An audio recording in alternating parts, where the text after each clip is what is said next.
Kreatino monohidratas, Gasparini Nutrition, amerikiečių gamintojas, su papildomu kokybės Creapure sertifikatu. Kam reikalingas kreatino monohidratas mūsų organizmui? Iš esmės paprastai tai galiu suprasti kaip energijos pernešėjas iki audinių, kad tu pagreitintum tą energijos padavimą tavo audiniams ir tiesiog turėtum daugiau energijos. Kreatino monohidratas dažniausiai visų žinomas kaip jėgos papildas, bet būtent todėl, kad tą energiją sugeba pernešti greitai ir paduoti ją greitai. Tada mes tiesiog turim daug energijos labai trumpam periodui. Tai pasižymi labiausiai tiesiog jėgoje, ar ne, kai mums reikia padaryti kažkokį didelį stiprų judesį per labai trumpą laiką. Tai būtent kreatino monohidratas pasižymi būtent šiuo efektu, kad padidina tiesiog jėgos kiekį.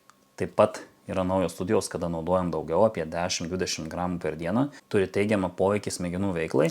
Įdomios studijos patyrinėt, todėl matysim, kaip viskas atrodys ateityje.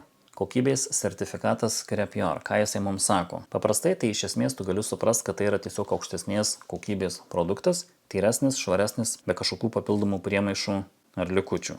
Ar jisai kažkuom labai stebuklingai skiriasi nuo paprasto kreatino monohidrato? Iš esmės ne, jeigu tai yra normalus europietiškas gamintojas, praktiškai kokybės kažkokio labai skirtumų tu nepajausi, bet kartais žmonės tiesiog nori aukščiausios kokybės, be kažkokių papildomų priemaišų, tokių kaip kreatininas ar kitos priemaišos, kurios randamos perdirbant ir gaminant produktą. Creapure sertifikatas yra svarbus galbūt tada daugiau, kai tu ruošiesi kažkokiom varžybom ir tau svarbu, jeigu tave tikrins dopingo kontrolė, kad medžiagos būtų 100% tokios, kokios yra surašytos ir ne kažkokios kitokios ir kad tai būtų visiškai švarus, be kažkokių papildomų priemonių. Tuo atveju ganėtinai yra svarbu, kad kreatinas turėtų būtent šį sertifikatą. Jeigu sieki, kad tavo vartojami papildai būtų aukščiausios įmanomos kokybės, taip pat atkreip dėmesį, kad ant papildo būtų Creapure ženklas.